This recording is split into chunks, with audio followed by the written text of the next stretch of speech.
नमस्कार दोस्तों। RPSC second grade paper fest के लिए हम देख रहे थे राजस्थान का भूगोल। आज हमारी रहेगी क्लास नंबर 11 जिसमें हमारा टॉपिक रहेगा राजस्थान के उद्योग।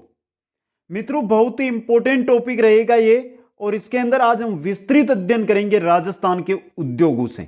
बहुत लंबी क्लास भी रह सकती है, इसलिए ध्यान से अंत तक एक एक चीज को आप समझते जाए। हस्तलिखित नोट्सों के द्वारा ये क्लास है जिससे आप आसानी से अपने नोट्स बना सके। बाकी आपको पीडीएफ है जो कुचामन ऑनलाइन क्लासेज ऐप के माध्यम से उपलब्ध करवा दी जा रही है। स्टोर के अंदर आपको पीडीएफ है वो मिल जाएगी। दोस्तों, एक बार सभी मित्र है जो वीडियो को लाइक शेयर और जो नए साथी है वो चैनल को जरूर सब्सक्राइब करें।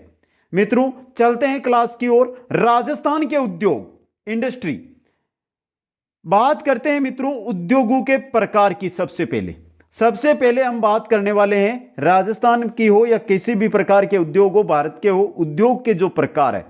तो विनिर्माण उद्यम श्रेणी के अंतर्गत संयंत्र एवं मशीनरी पर स्थायी पूंजी निवेश के आधार पर उद्योग चार प्रकार के होते हैं। विनिर्माण उद्यम श्रेणी के अंतर्गत संयंत्र और मशीनरी पर जो स्थायी पूंजी निवेश किया जाता है, यानी संयंत्र और मशीनरी, यंत्र और मशीनरी पर स्थायी जो पूंजी निवेश किया जाता है, उसके आधार पर उद्योग चार प्रकार के होते हैं।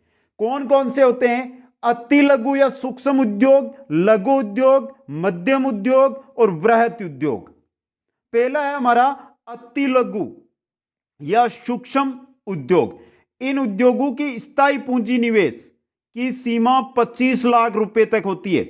अगर 25 लाख रुपए तक स्थायी पूंजी लगाकर संयंत्र या मशीनरी खरीदकर कोई उद्योग लगाया जाता है तो वो अति लघु या सूक्ष्म उद्योग की श्रेणी के अंतर्गत आता है। दोस्तों, दूसरा आता है लघु उद्योग। मित्रों, लघु उद्योग, इन उद्योगों में स्थायी पूंजी निवेश 25 लाख रुपए से अधिक तथा 5 करोड़ रुपए तक होता है। 25 लाख से 5 करोड़ रुपए तक स्थायी पूंजी निवेश लघु उद्योग के अंतर्गत आते हैं। दोस्तों, तीसरा होता है हमारा मध्यम उद्योग। इनमें निवेश की सीमा 5 करोड़ रुपए से अधिक तथा 10 करोड़ रुपए तक होती है। मतलब 5 करोड़ से 10 करोड़ तक अगर स्थायी पूंजी निवेश किसी उद्योग में आप करते हैं तो वो आएगा आपका मध्यम उद्योग श्रेणी के अंतर्गत। और चौथा उद्योग है हमारा, वो है दोस्तों वृहत उद्योग। कौन सा? वृहत उद्योग। इन उद्योगों में स्थायी पूंजी निवेश 10 करोड़ रुपए से अधिक होता है। अगर 10 करोड़ से अधिक आप लगाते हैं तो वो आएंगे आपके वृहत उद्योग में। तो अति लघु जिनमें जो स्थायी पूंजी निवेश है वो 25 लाख तक, लघु उद्योग जिनके अंदर 25 लाख से 5 करोड़ तक स्थायी पूंजी निवेश, मध्यम उद्योग जिनमें 5 करोड़ से 10 करोड़ तक स्थायी पूंजी निवेश, और वृहत उद्योग जिनमें 10 करोड़ से अधिक पूंजी निवेश होता है। दोस्तों, ये तो हो गए दोस्तों हमारे संयंत्र और मशीनरी पर जो स्थायी पूंजी निवेश है उनके अनुसार। लेकिन उद्योग तो और भी होते हैं, तो अन्य कौन कौन से प्रकार है उनकी बात करते हैं। अन्य प्रकार के अंदर देखिए, सबसे पहले कुटीर उद्योग। किसे कहा जाता है कुटीर उद्योग? वह उद्योग जो श्रमिक द्वारा अपने घर पर ही बिना आधुनिक मशीनरी के उपयोग के परिवार के सदस्यों के सहयोग से पूर्णकालिक या अंशकालिक रूप से चलाए जाते हैं, कुटीर उद्योग कहलाते हैं। वे उद्योग जो बिना किसी आधुनिक मशीनरी के सिर्फ घर में अपने घर के परिवार के सदस्यों के द्वारा ही जो उद्योग है चलाए जाते हैं उनको कहा जाता है कुटीर उद्योग। यहां से जो क्वेश्चन आया था एग्जाम में वो ये रहा, इनमें काम करने वाले लोगों की अधिकतम संख्या 9 होती है। तो कुटीर उद्योग में काम करने वाले लोगों की अधिकतम संख्या हो सकती है 6, 7, 8, 9। कितनी हो सकती है? 9। दोस्तों, यह क्वेश्चन आया हुआ है एग्जाम में। तो कुटीर उद्योग समझ में आ गया। आगे चले, 2 नंबर पे आएगा हमारे ग्रामोद्योग। 2 नंबर पे है ग्रामोद्योग। ग्रामीण क्षेत्र में स्थापित वे उद्योग जिनमें अधिकतम श्रमिकों की संख्या 100 होती है तथा प्रति श्रमिक 15,000 रुपए तक का निवेश होता है, ग्रामोद्योग कहलाते हैं। ग्रामोद्योग, ग्रामीण क्षेत्र, ग्राम से ही पता चल गया, ग्राम उद्योग मतलब ग्रामीण क्षेत्र का उद्योग। और वह उद्योग जिनमें श्रमिकों की संख्या अधिकतम कितनी हो सकती है? 100। कितनी हो सकती है? 100 हो सकती है। प्रति श्रमिक 15,000 रुपए निवेश उसके अंदर होना चाहिए, वो आएगा ग्राम्य उद्योग श्रेणी के अंतर्गत। आगे देखिए सहायक उद्योग, ऐसे उद्योग जो किसी अन्य उद्योगों की स्थापना के लिए सहायक होते हैं, सहायक उद्योग होते हैं। जैसे कहीं पर बेकरी का उद्योग लगा हुआ है तो साइड के अंदर सहायक के रूप में साइड में एक उद्योग लगा दिया जाता है जो पॉलीथीन निर्माण करता है बेकरी के लिए, तो वो सहायक उद्योग के अंतर्गत आता है। दोस्तों ये थे उद्योगों के प्रकार। सबसे मेन इंपॉर्टेंट आती है औद्योगिक नीतियां। चलते हैं दोस्तों औद्योगिक नीतियों की ओर। औद्योगिक नीति समझिए, जो जो औद्योगिक नीतियां आई है राजस्थान में उनके बारे में। राजस्थान की प्रथम औद्योगिक नीति 1978 ईस्वी में जनता पार्टी की सरकार द्वारा मुख्यमंत्री बेरू सिंह शेखावत लागू की गई थी। मतलब राजस्थान में प्रथम औद्योगिक नीति कब आई? 1978 में। सरकार किसकी थी? जनता पार्टी की। मुख्यमंत्री कौन थे? बेरू सिंह शेखावत। प्रथम औद्योगिक नीति कब लागू की गई राजस्थान के अंदर? 1978 के अंदर।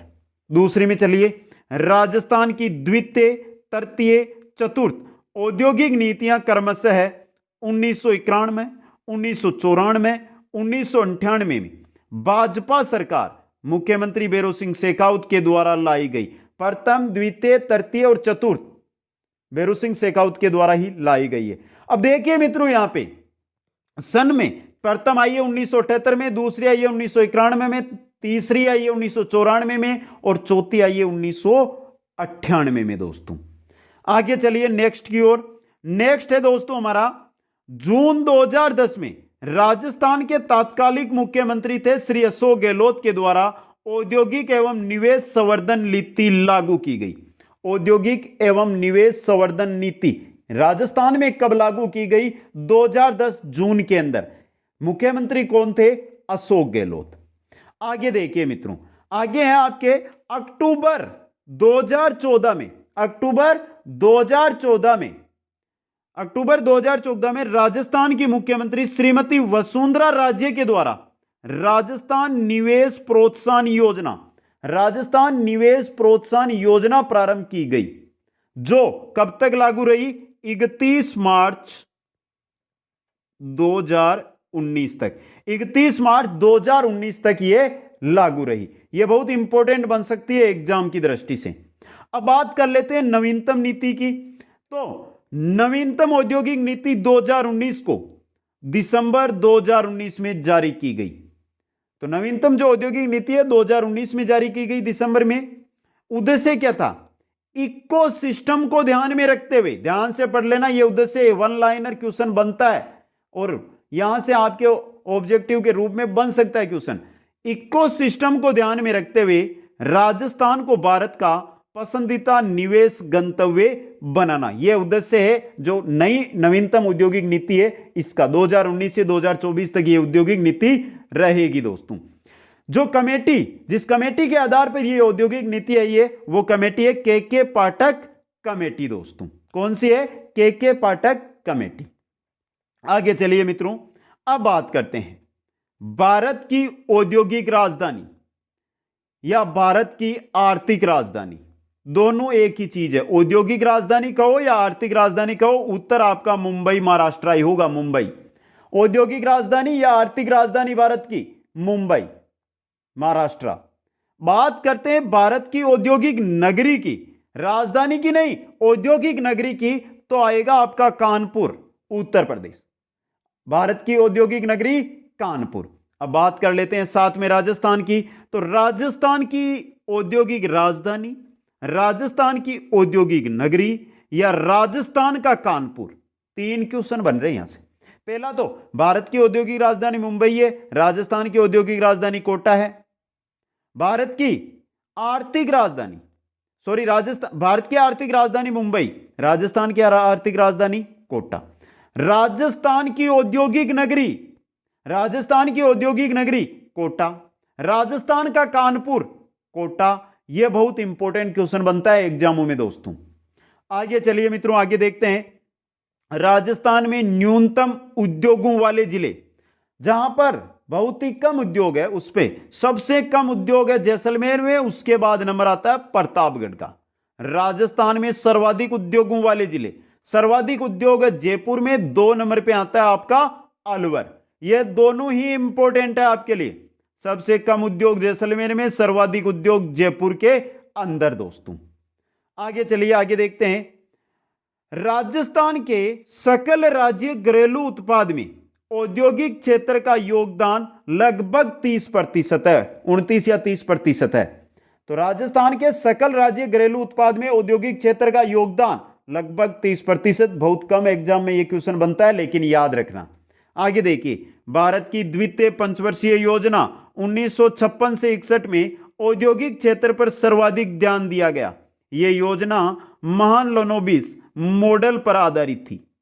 तो कौन सी योजना से, कौन सी पंचवर्षीय योजना के तहत औद्योगिक क्षेत्रों पर सर्वाधिक ध्यान दिया गया था? द्वितीय। कब? 1956 से 1961 दोस्तों। द्वितीय पंचवर्षीय योजना किस मॉडल पर आधारित थी? महालनोबिस मॉडल पर आधारित यह योजना थी दोस्तों। राजस्थान में औद्योगिक विकास से संबंधित संस्थाएं कौन कौन सी है, उनके बारे में बात करते हैं। राजस्थान के अंदर अगर हम बात करें कि औद्योगिक विकास से संबंधित संस्थाएं, तो उनके अंदर पहली आती है हमारी रिको, दूसरी आती है हमारी आरएफसी, तीसरी आती है हमारी राजसिको। इनके बारे में विस्तृत अध्ययन करेंगे, क्योंकि इनसे बहुत एग्जाम में हमें क्वेश्चन देखने को मिलते हैं। बहुत ही मजेदार वीडियो रहेगा। अब चलते हैं, सबसे पहले राजस्थान में औद्योगिक विकास से संबंधित प्रथम संस्था रिको दोस्त। कौन सी है? रिको। ध्यान देना मित्रों, रिको कहां से आई है, एक एक चीज समझना है। रिको राजस्थान राज्य औद्योगिक विकास एवं विनियोग निगम लिमिटेड। रिको की फुल फॉर्म है ये, राजस्थान राज्य औद्योगिक विकास एवं विनियोग निगम लिमिटेड। रिको की स्थापना हुई है 1980 में, और इसका मुख्यालय कहां पर है? जयपुर में। राजस्थान के अंदर रिको की स्थापना 1980 में, इसका मुख्यालय कहां पर है? जयपुर के अंदर है दोस्तों। अब यहां पे एक देखिए क्वेश्चन बन रहा है, जो यहां पे चलिए मित्रों, ये रिको आया कहां से? यहां से देखिए, आरआईएमडीसी राजस्थान उद्योग एवं खनिज विकास निगम, जिसकी स्थापना हुई थी 1969 में। कब हुई थी? 1969 के अंदर। ध्यान से समझना यहां पर देखना दोस्तों। आरआईएमडीसी स्थापना 1969 में। इसके दो भाग हैं, एक है आरएसएमडीसी और दूसरा है इसका रिको, यानी दो भाग है, दो भागों में तोड़ा गया। अब देखिए मित्रों, यहां पे रिको की, तो रिको में इसको तोड़ा गया 1980 में, जबकि आरआईएमडीसी था ना, आरआईएम, इसको आरएसएमडीसी, जिसकी स्थापना 1979 में की गई। 1969 में बना था आरआईएमडीसी, और आरएसएमडीसी की स्थापना 1979, यानी 10 साल बाद दोस्तों। अब देखिए, आरआईएमडीसी मतलब राजस्थान उद्योग एवं खनिज विकास निगम, आरएसएमडीसी राजस्थान राज्य खनिज विकास निगम। रिको हमने ऊपर देख लिया है, जिसकी स्थापना 1980 में हुई और जयपुर के अंदर। अब देखिए 2003 के अंदर, ध्यान से पढ़ना, 2003 के अंदर आरएसएमएमएल राजस्थान राज्य खान एवं खनिज लिमिटेड में विलय कर दिया गया। जो आरएसएमडीसी है, इसको 2003 के अंदर आरएसएमएमएल जो है राजस्थान राज्य खान एवं खनिज लिमिटेड, उसके अंदर राजस्थान राज्य खनिज विकास निगम का क्या कर दिया गया? विलय कर दिया गया। इसकी स्थापना हुई थी 1974 के अंदर आरएसएमएमएल की। इसका मुख्यालय है उदयपुर में और पंजीकृत कार्यालय है जयपुर के अंदर। ये चीजें बहुत इंपॉर्टेंट है, इनको समझने का प्रयास कीजिएगा मित्रों। जो हमारी रिको है वो कहां से निकल रही है? आरआईएमडीसी से। आरएसएमडीसी ये बदल गई, ये इसका विलय कर दिया गया आरएसएमएमएल में, राजस्थान राज्य खान एवं खनिज लिमिटेड के अंदर 2003 के अंदर दोस्तों। तो इसका स्क्रीनशॉट ले लें आप, इसका स्क्रीनशॉट ले लें। हम पढ़ रहे हैं यहां पे रिको के बारे में, रिको आया कहां से उसकी जानकारी है ये। अब आगे चलते हैं और देखते हैं मित्रों रिको का उद्देश्य, रिको क्यों लेकर आया, रिको को राजस्थान सरकार क्यों लेकर आई। देखिए पहला उद्देश्य औद्योगिक संरचना का विकास करना। औद्योगिक, राजस्थान के अंदर औद्योगिक संरचना है उसका विकास करने के लिए औद्योगिक क्षेत्रों की स्थापना करना, मतलब रिको के द्वारा औद्योगिक क्षेत्रों की स्थापना करना। मध्यम व वृहत उद्योगों को अवधि ऋण प्रदान करना। जो मध्यम उद्योग है और जो वृहत उद्योग है, मध्यम 5 से जिनकी स्थायी पूंजी निवेश है 5 से 10 करोड़, वृहत उद्योग जिनकी 10 करोड़ से अधिक पूंजी निवेश है, उनको अवधि ऋण प्रदान करना। तकनीकी सहायता उपलब्ध कराना, जो उद्योग है उनको तकनीकी सहायता उपलब्ध कराना रिक्को का कार्य है।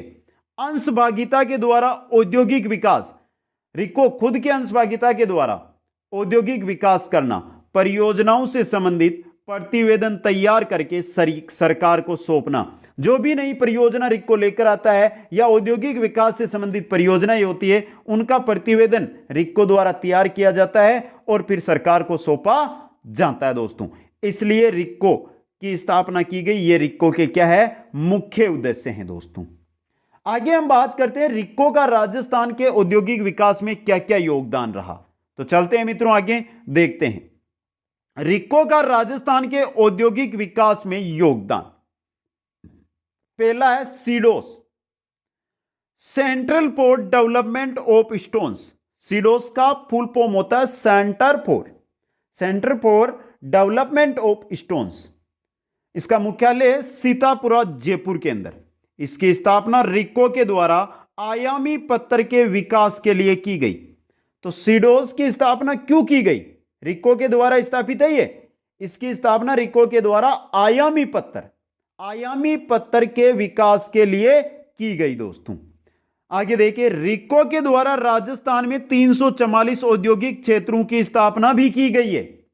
रिक्को के द्वारा राजस्थान के अंदर 344 औद्योगिक क्षेत्रों की स्थापना की गई है दोस्तों। ये योगदान पढ़ रहे हैं हम, सीडोस और 344 औद्योगिक क्षेत्र। तीसरा है हमारे सामने सेज विशिष्ट आर्थिक क्षेत्र की स्थापना। सेज स्पेशल इकोनॉमिक जोन, विशिष्ट आर्थिक क्षेत्र, special economic zone, SEZ, says दोस्तों। देखिए सेज, इसका उद्देश्य क्या है? सेज का उद्देश्य देखिए, सेज का उद्देश्य निर्यातों को बढ़ावा देना। सेज का पहला उद्देश्य है निर्यातों को, अगर निर्यातों को बढ़ावा दिया जाएगा जिससे ही राज्य में पूंजी आएगी दोस्तों। दूसरा, राज्य सरकार के द्वारा 2003 में विशिष्ट आर्थिक क्षेत्र नीति के अनुपालना विशिष्ट क्षेत्र अधिनियम लागू किया गया। यानी कि 2003 में विशिष्ट आर्थिक क्षेत्र की अनुपालना में विशिष्ट क्षेत्र अधिनियम, यानी सेज के अनुसार, जो सेज है हमारा विशिष्ट आर्थिक क्षेत्र, इसके लिए अधिनियम लागू कर दिया गया। अधिनियम भी यानी कानून भी बना दिया गया। वर्ष 2015 में राज्य सरकार के द्वारा सेज से संबंधित समस्त कार्य विकास आयुक्त को सौंप दिए गए। 2015 के अंदर जो भी सेज से संबंधित कार्य थे वो किसको दे दिए गए? विकास आयुक्त को दे दिए गए। भारत में सेज की संकल्पना चीन से ली गई है और यह क्वेश्चन बन सकता है, राजस्थान या भारत के अंदर सेज की संकल्पना कौन से देश से ली गई है? चीन से ली गई है। अब आगे हम बात करते हैं, यह था हमारा सेज की बात कर ली, लेकिन राजस्थान में कौन कौन से सेज स्थापित किए गए उनकी बात करते हैं। तो बात करते हैं राजस्थान में स्थापित सेजों की। राजस्थान में स्थापित सेज में पहला है हमारा बोरानाडा जोधपुर। हस्तशिल्प तथा गंवार गम के लिए यह सेज स्थापित किया गया है, बोरानाडा जोधपुर। यहां से इंपॉर्टेंट क्वेश्चन बन सकते हैं आपका। राजस्थान का पहला सेज, यह राजस्थान का क्या है? प्रथम सेज है, जिसकी स्थापना हस्तशिल्प तथा गंवार गम के लिए की गई थी। इंपॉर्टेंट क्वेश्चन बन रहे हैं यहां से। बोरानाडा जोधपुर स्थापित सेज की स्थापना क्यों की गई? हस्तशिल्प एवं गंवार गम के लिए। राजस्थान का प्रथम सेज कौन सा है? बोरानाडा जोधपुर दोस्तों। आगे चलिए, आगे देखते हैं। वर्तमान में बोरानाडा जोधपुर का सेज का दर्जा हटाकर सामान्य औद्योगिक क्षेत्र में परिवर्तन कर दिया गया है। जो बोरानाडा जोधपुर राजस्थान का पहला सेज है, उसका सेज का दर्जा खत्म करके औद्योगिक क्षेत्र में बदल दिया गया है और इसका नाम है बोरानाडा औद्योगिक क्षेत्र वर्तमान के अंदर। समझे मित्रों, यह राजस्थान का प्रथम सेज है जिसे सामान्य औद्योगिक क्षेत्र के रूप में परिवर्तित किया गया है। प्रथम सेज राजस्थान के अंदर बोरानाडा जोधपुर, और यही प्रथम सेज है जिसको सामान्य औद्योगिक क्षेत्र में भी परिवर्तित किया गया है दोस्तों। तो प्रथम सेज कौन सा है? बोरानाडा जोधपुर। दूसरा सेज है हमारा, वो है सीतापुरा जयपुर। जेम्स व ज्वेलरी के लिए रिक्को के द्वारा 2 सेज स्थापित यहां पर किए गए हैं। जेम्स और ज्वेलरी के लिए रिक्को के द्वारा 2 सेज सीतापुरा जयपुर के अंदर स्थापित किए गए हैं। तीसरा है महिंद्रा वर्ल्ड सिटी, महापुरा जयपुर के अंदर है महिंद्रा वर्ल्ड सिटी, यह भी रिक्को के द्वारा। रिक्को तथा महिंद्रा एंड महिंद्रा कंपनी, ये लिमिटेड कंपनी आ गई, महिंद्रा एंड महिंद्रा कंपनी के द्वारा सार्वजनिक और निजी, सार्वजनिक रिक्को आ गया, निजी महिंद्रा एंड महिंद्रा कंपनी आ गई, तो सार्वजनिक निजी सहभागिता के आधार पर इस सहज की स्थापना की गई। समझे मित्रों? तो महापुरा जयपुर के अंदर रिक्को और महिंद्रा एंड महिंद्रा कंपनी के द्वारा सार्वजनिक निजी क्षेत्र के अंतर्गत महिंद्रा वर्ल्ड सिटी सेज की स्थापना की गई दोस्तों। अब आगे हम बात करते हैं क्रियाशील सेज कौन कौन से हैं। तो क्रियाशील सेज सूचना प्रौद्योगिकी आईटी के क्षेत्र में है, इंजीनियरिंग एवं संबंधित इंजीनियरिंग से रिलेटेड जो वस्तुएं हैं उनके लिए हैं, और हस्तशिल्प के लिए यह क्रियाशील सेज है, चर्चाएं इनकी चल रही है। आगे भविष्य में प्रस्तावित सेज है वो है सूचना प्रौद्योगिकी आईटी क्षेत्र के लिए, जेम्स और ज्वेलरी के लिए। दोस्तों बात करते हैं अधिसूचित सेजों की, यह बहुत इंपॉर्टेंट क्वेश्चन बनेगा। अधिसूचित सेज पहला है सोमानी वेस्टर्न लिमिटेड, पहला कौन सा है? सोमानी वेस्टर्न लिमिटेड, कुसखेड़ा भिवानी अलवर, कुसखेड़ा भिवानी अलवर के अंदर है जो है सोमानी वेस्टर्न लिमिटेड, अधिसूचित सेज है ये। दूसरा है सिलिकॉन सिटी या सिलिकॉन सिटी, इलेक्ट्रॉनिक हार्डवेयर एवं सॉफ्टवेयर के लिए। तो पहला सोमानी वेस्टर्न लिमिटेड जो है भिवानी, खुसखेड़ा भिवानी अलवर में। दूसरा है सिलिकॉन सिटी जो है इलेक्ट्रॉन हार्डवेयर एवं सॉफ्टवेयर के लिए। दोस्तों तीसरा देखते हैं, तीसरा कौन सा है? तीसरा है RNB infrastructure private limited, Pungal road Bikaner में, पुंगल रोड बीकानेर के अंदर यह अधिसूचित सेज है। यह है किसके लिए आरएनबी? यह है टेक्सटाइल के लिए दोस्तों। जेनपेक्स इंफ्रास्ट्रक्चर प्राइवेट लिमिटेड जयपुर के अंदर यह है सूचना प्रौद्योगिकी के लिए अधिसूचित सेज। और वाटिका जयपुर सेज डेवलपर्स, यह जयपुर में है सूचना प्रौद्योगिकी के लिए। दोस्तों तो बात कर रहे हैं हम अधिसूचित सेजों की। 5 अधिसूचित सेज है जो मैंने आपके सामने रखे हैं दोस्तों। यह है अधिसूचित सेज, आप इनको याद करने मित्रों, इनकी कोई ट्रिक नहीं होती जिससे मैं आपको गोल कर पिला दूं, बस आपको याद करने। अब आगे हम बात करते हैं राजस्थान के अंदर एग्रो फूड पार्क की। तो चलते हैं मित्रों एग्रो फूड पार्क। देखिए कृषि आधारित उद्योगों को बढ़ावा देने, खाद्य प्रसंस्करण तथा भंडारण की क्षमता को बढ़ाने के लिए रिक्को के द्वारा एग्रो फूड पार्कों की स्थापना की गई है। एग्रो फूड पार्क क्यों स्थापित किए जा रहे हैं? पहली तो जो कृषि आधारित उद्योग है उनको बढ़ावा मिले, दूसरा खाद्य प्रसंस्करण हो, तीसरा भंडारण की क्षमता बढ़े, इसलिए एग्रो फूड पार्कों की स्थापना हो रही है। अब यह है कहां कहां पर एग्रो फूड पार्क? देखिए राजस्थान का प्रथम mega food park Rupangarh Ajmer में स्थापित किया गया है, यह स्थापित हो चुका है दोस्तों। तो राजस्थान का प्रथम mega food park Rupangarh Ajmer में स्थापित किया गया है।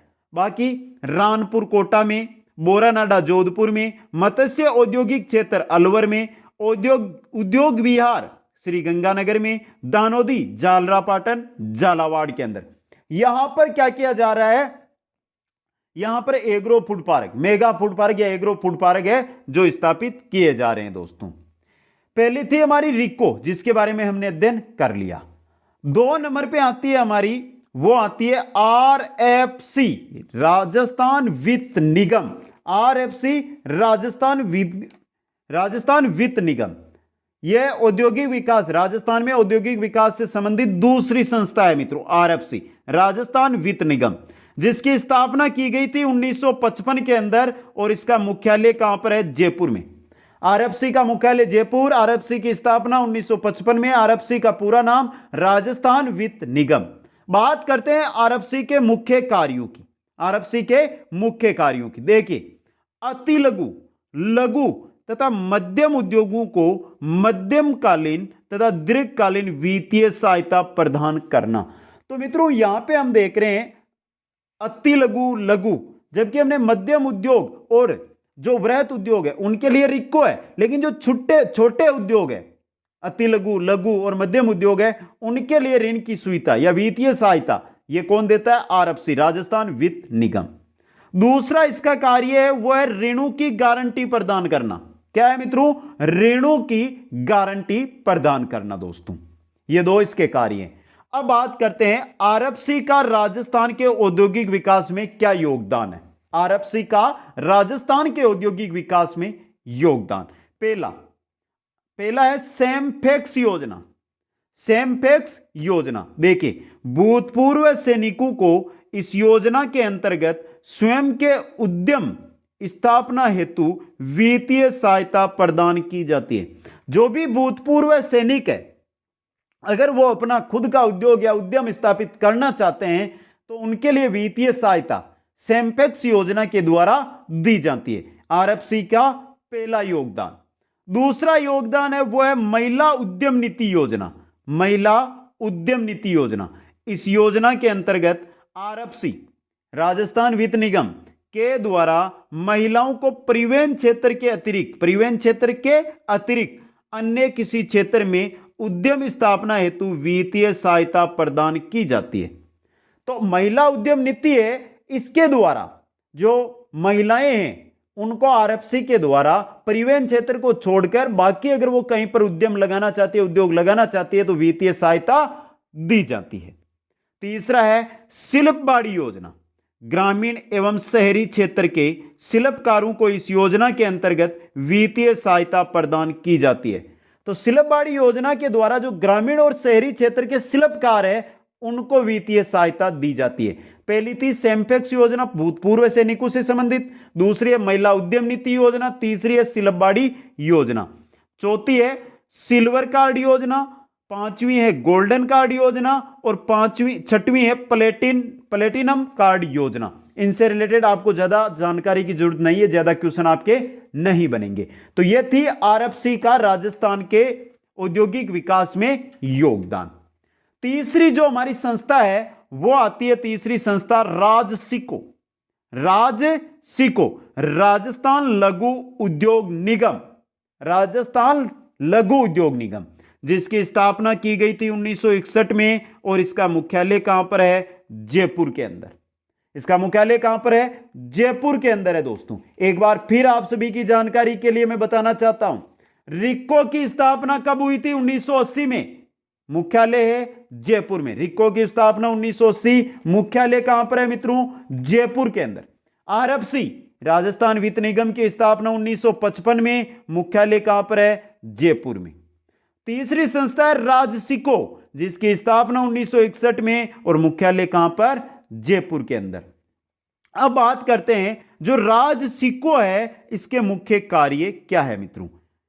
हस्तशिल्पकारों तथा दस्तकारों को कच्चा माल उपलब्ध करवाना, वित्तीय सहायता प्रदान करना तथा तैयार वस्तुओं के विपणन में सहायता करना। जो हस्तशिल्पकार है और दस्तकार है उनको कच्चा माल देना, उनको अगर वित्तीय सहायता की जरूरत है तो वित्तीय सहायता देना, और जो वो माल तैयार करते हैं उसका विपणन करना, ये कार्य हैं राजसिको के दोस्तों। अब देखिए आगे आता है राजसिको का राजस्थान के औद्योगिक विकास में योगदान। क्या योगदान है? पहला आ रहा है हमारे, वो आ रहा है राजस्थली एम्पोरियम। राजस्थली एम्पोरियम दोस्तों, देखिए राजसिको के द्वारा हस्तशिल्प की वस्तुओं के, राजसिको के द्वारा जो हस्तशिल्प की वस्तुएं बनती है उनके विपणन के लिए राजस्थली एम्पोरियम की स्थापना की गई है। तो राजस्थली एम्पोरियम की स्थापना क्यों हुई है? हस्तशिल्प के द्वारा बनी वस्तुओं के विपणन के लिए। राजसिको हस्तशिल्प की जो वस्तुएं हैं उनको राजस्थली ब्रांड नाम से विपणन करने का कार्य करता है, और यही क्वेश्चन है जो एग्जाम में देखने को मिला था। राजसिको हस्तशिल्प निर्मित वस्तुओं को किस ब्रांड के नाम से विपणन करता है? राजस्थली। इंपॉर्टेंट चीज है और इंपॉर्टेंट क्वेश्चन बन सकता है आपके। देखिए राजसिको के द्वारा माउंट आबू, सिरोही, उदयपुर, जयपुर में राजस्थली एम्पोरियम की स्थापना की गई है। तो राजसिकों के द्वारा कहां कहां पर, माउंट आबू, उदयपुर और जयपुर के अंदर राजस्थली एम्पोरियम की स्थापना की गई है। राजस्थली एम्पोरियम है या राजसिको है जो हस्तशिल्प के द्वारा वस्तुएं बनती है उनको किस ब्रांड से बेचता है या विपणन करता है, राजस्थली के नाम से दोस्तों। दूसरा औद्योगिक विकास के क्षेत्र में योगदान है वो है दोस्तों हमारा हस्तशिल्प एवं पर्यटन कॉम्प्लेक्स। हस्तशिल्प एवं पर्यटन कॉम्प्लेक्स ये कहां पर है, जयपुर के अंदर। राजस्थान में आने वाले पर्यटकों को हस्तशिल्प की वस्तुएं एक ही स्थान पर उपलब्ध करवाने के लिए हस्तशिल्प एवं पर्यटन कॉम्प्लेक्स की स्थापना की गई है जयपुर के अंदर दोस्तों। जो भी विदेशी पर्यटक या राजस्थान से बाहरी राज्यों के पर्यटक राजस्थान में आते हैं उनको हस्तशिल्प की वस्तुएं एक ही स्थान पर मिले, इसलिए हस्तशिल्प एवं पर्यटन कॉम्प्लेक्स की स्थापना जयपुर के अंदर की गई है दोस्तों। यह था दूसरा योगदान औद्योगिक विकास में राजसिकों का। तीसरे में चले तो तीसरा योगदान है air cargo complex. Air cargo complex जिसकी स्थापना कहां की गई है, सांगानेर जयपुर के अंदर। तो यह है राजसिकों का राजस्थान के औद्योगिक विकास में योगदान। चौथी संस्था आती है हमारे राजकोन। कौन सी आती है, राजकोन, राजस्थान कंसल्टेंसी ऑर्गेनाइजेशन। स्थापना जिसकी की गई 1978 में, मुख्यालय जयपुर में। कोई भी संस्था हो, ये हमारी चौथी संस्था हम पढ़ रहे हैं और चौथी की चारों के जो मुख्यालय है वो जयपुर में। तो राजकोन का स्थापना हुई 1978 में और मुख्यालय कहां पर है, जयपुर के अंदर। अब देखिए इसके मुख्य कार्य क्या है। यह अति लघु, लघु तथा मध्यम उद्योगों को प्रबंधकीय, विकासात्मक, वित्तीय और प्रशासनिक आदि सलाह देने का कार्य करता है। राजकोन सिर्फ सलाह देता है, चाहे लघु उद्योग हो, चाहे अति लघु उद्योग हो, चाहे मध्यम उद्योग हो, उनमें प्रबंधकीय हो या विकासात्मक हो या वित्तीय सहायता से रिलेटेड या प्रशासनिक सहायता से रिलेटेड जो भी सलाह है वो कौन देता है, राजकोन देता है दोस्तों। नेक्स्ट है हमारी उद्यम प्रोत्साहन संस्थान। उद्यम प्रोत्साहन संस्थान, इसकी स्थापना की गई 1995 में। कहां पर है इसका मुख्यालय, जयपुर के अंदर। तो मुख्यालय तो आप ऐसा सोच लो कि सभी का काम मिलेगा आपको, जयपुर स्थापना याद करनी है आपको। अब बात आती है कि उद्यम प्रोत्साहन जो संस्थान है इसकी स्थापना क्यों की गई, मतलब इसका कार्य क्या है। कार्य, ये नए साहसिक उद्यमियों को मेले व सेमिनारों का आयोजन कर विभिन्न उद्योगों से संबंधित सूचनाएं प्रदान करने का कार्य करता है। जो नए साहसिक उद्यमी आ रहे हैं उनको मेले और सेमिनारों का आयोजन कर उद्योगों से संबंधित सूचनाएं प्रदान करने का कार्य कौन करती है, उद्यम प्रोत्साहन संस्थान। स्थापना 1995। यह थी पांचवी संस्था। छठवीं संस्था आती है रूडा। क्या है, रूडा, ग्रामीण गैर कृषि विकास अभिकरण। ग्रामीण गैर कृषि विकास अभिकरण। तो उद्यम प्रोत्साहन संस्थान और रूडा, इन दोनों का जो स्थापना है वो हुआ था 1995 के अंदर। और दोनों का मुख्यालय कहां पर है मित्रों, दोनों का मुख्यालय है जो जयपुर के अंदर है। अब बात करते हैं हम रूडा। रूडा से क्वेश्चन आया था, निम्न में से रूडा है और नीचे फुल फॉर्म दी हुई थी, ग्रामीण गैर कृषि विकास अभिकरण। अब रूडा का क्या उद्देश्य है जिसके लिए इसकी स्थापना की गई, यानी इसका मुख्य कार्य देखिए। मुख्य कार्य, रूडा के द्वारा ग्रामीण क्षेत्रों में गैर कृषि आजीविका के साधनों के विकास के लिए लघु उद्योगों के क्लस्टर स्थापित किए गए हैं। देखिए, रूडा के द्वारा ग्रामीण क्षेत्रों में गैर कृषि आजीविका, गैर कृषि यानी बिना कृषि के आजीविका के जो साधन है उनके विकास के लिए लघु उद्योगों के क्लस्टर स्थापित किए गए हैं। रूडा के द्वारा ऊन उद्योग, चमड़ा उद्योग, गंवार गम उद्योग आदि से संबंधित केंद्रों की भी स्थापना की गई है। यह है रूडा के मुख्य कार्य। यह थी छठी संस्था। छठी के बाद में आती है सातवीं राजस्थान में औद्योगिक संस्था। सातवीं है आपकी, वो है RIPB, राजस्थान प्रोत्साहन निवेश बोर्ड। राजस्थान प्रोत्साहन निवेश बोर्ड, जिसकी स्थापना की गई थी 2009 के अंदर और जिसका मुख्यालय है वो है जयपुर के अंदर। तो RIPB, राजस्थान प्रोत्साहन निवेश बोर्ड, स्थापना 2009 में, मुख्यालय जयपुर। क्यों की गई राजस्थान प्रोत्साहन निवेश बोर्ड की स्थापना? क्यों की गई, मतलब इसके मुख्य कार्य देखिए। राजस्थान में निवेश को प्रोत्साहित करना, मतलब जो भी राजस्थान के अंदर निवेश करना चाहता है तो उसको प्रोत्साहित करना। विदेशी निवेशकों को राजस्थान में निवेश हेतु सहायता प्रदान करना। अगर कोई विदेशी है जो राजस्थान में निवेश करना चाहता है तो उसको सहायता निवेश के लिए उपलब्ध करवाना। मध्यम व वृहत उद्योगों की स्थापना के लिए सिंगल विंडो योजना का निरीक्षण करना।